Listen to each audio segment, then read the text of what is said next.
Há tempos o pessoal me pede uma explicação sobre o seguinte ponto.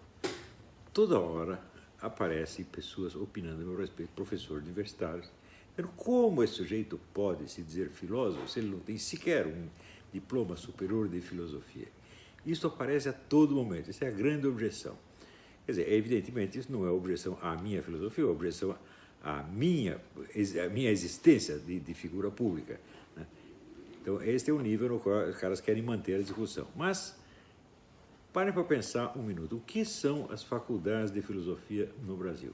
Para responder esta pergunta, vamos transformar numa outra. Citem-me um livro, um único livro de filosofia produzido por qualquer professor das faculdades de filosofia do Brasil inteiro que tenha se incorporado na bibliografia internacional e seja habitualmente citado como fonte em trabalhos universitários. Cite-me um.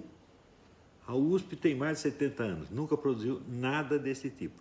Você pode ver lá, ver se as obras de Paulo Arantes, Janotti, Marina Chauí têm alguma importância, têm algum peso no cenário internacional da filosofia. Não tem nada. A filosofia no Brasil é um fenômeno parecido com o que tinha nos anos 60 e 70. Tinha uma escola de pintores chamada pintores primitivistas. No Brasil, os quadros deles custavam os tubos, vendiam-se às vezes por milhões. Se você ultrapassava a fronteira, os quadros não valiam mais nada. Ninguém no mundo conhecia e queria conhecer os pintores primitivistas do Brasil. Era um mercado que existia só local, uma espécie de mercado fantasma, uma espécie de pessoas fechadas dentro de um quarto e se iludindo umas às outras, se enganando umas às outras, se fazendo importante umas para as outras, e fora o resto do mundo ignora isso. Eu não conheço nenhum autor de livros filosóficos no Brasil, tá certo, que seja citado e elogiado por personagens da grandeza do professor Wolfgang Schmidt, ou do Dr. Seyyed Hossein Nasr, tá certo? Ou mesmo dentro do Brasil de filósofos de primeira grandeza, como Miguel Reale, Romano Galef, que são de outra geração. Mas, então, e no entanto, eu tenho essas citações, o pessoal me respeita, aplaude, de repente aparecem uns camaradas que nunca foram citados, exceto pelos seus próprios alunos em trabalhos escolares, dentro da mesma classe, nunca foram, vamos dizer, elogiados por ninguém pelo seu trabalho científico, e se acham muito importantes, porque dentro daquele meio pequenininho, né, eles se afagam uns aos outros. Quer dizer, é uma ilusão, é um mundo inteiramente masturbatório, gente. O que eu iria fazer nesse meio? Eu, quando jovem, eu frequentei como ouvinte algumas aulas na USP, na PUC, então, para ver se valia a pena fazer esses cursos. Cheguei à conclusão que não, porque você só tinha semi-analfabetos e vigaristas. Ou seja, naquela época, eu já sabia muito mais do que aqueles professores. O que eu ia fazer lá, minha gente? Eu sei que é uma situação um pouco esdrúxula, o sujeito que está fazendo um trabalho intelectual dessa envergadura, fora do estabelecimento universitário, é uma raridade. Eu sei, é uma situação até socialmente um pouco incômoda, né? Mas é o único remédio. Dentro dessas faculdades, jamais poderia florescer nenhum trabalho intelectual de primeira grandeza. Isso nunca poderia acontecer, gente.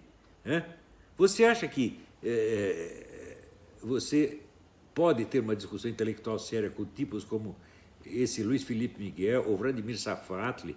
Vocês estão loucos, ou mesmo Emir Sader. Esse pessoal é só militância, é só propaganda de partido, mais nada. É interpretação mafiosa, é gente de uma mediocridade, de uma incapacidade mórbida e que precisa da interpretação mafiosa para subir na vida. Eu nunca precisei disso, pô. Eu sou que nem o Alberto Roberto, o personagem do Chico Anísio. Eu se fiz por mim mesmo. Eu me fiz pelos meus livros. Tá certo? Então o pessoal lê os livros, vê que está lidando com alguma coisa muito séria, tá certo? E então sabe com quem está lidando. Vocês vejam, no meu currículo, tá lá, eu tenho as referências de autores de primeiríssima grandeza, tanto na área literária quanto filosófica, que nenhum professor universitário brasileiro tem, porque as obras deles não interessam. Me diga assim, o que o Luiz Felipe Miguel escreveu? O que o Vladimir Safatli escreveu? Me mostre qualquer trabalho universitário no mundo que seja baseado no trabalho deles. Ora, o meu trabalho, sobre a teoria dos quatro discursos, um dos primeiros leitores dele foi o professor Antoine Danchamp, que era o presidente do Instituto Pasteur em Paris. Autor de livros notáveis, filosofia da biologia. E ele disse, olha, esse livro foi de uma ajuda extraordinária para mim. resolver certos problemas que ele estava lidando na época de filosofia da biologia. Isso foi a primeira opinião que eu ouvi sobre esse livro. Depois veio a do Miguel Reale, do professor Romano Galef, que foi um aluno de Benedetto Croce, na Itália. Tá certo? Houve todas as referências do meu próprio professor, o professor Stanislau dos Anjos, que foi um aluno de Edmundo Husserl, né, e era um amigo íntimo do Papa João Paulo II, tá certo? E que era um homem que, lendo as minhas coisas, ele dizia: olha, esse menino está na filosofia como o peixe está na água. Tá certo? Então, eu tenho essas referências.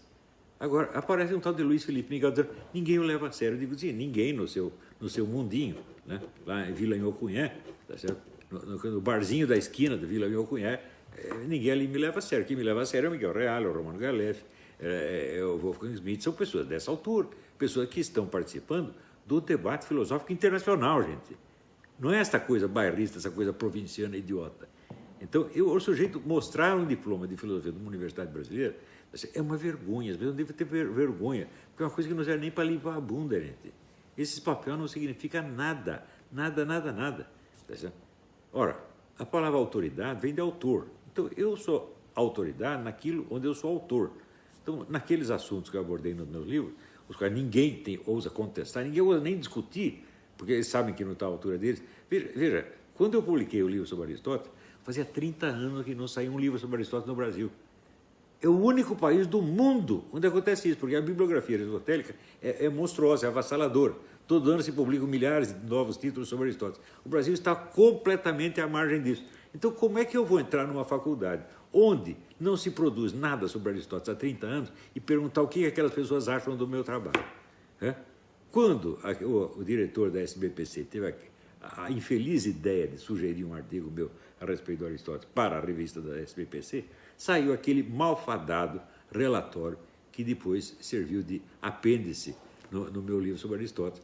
Um relatório feito por um sujeito evidentemente analfabeto, inculto, incapacitado, tá certo? Que virou até um escândalo.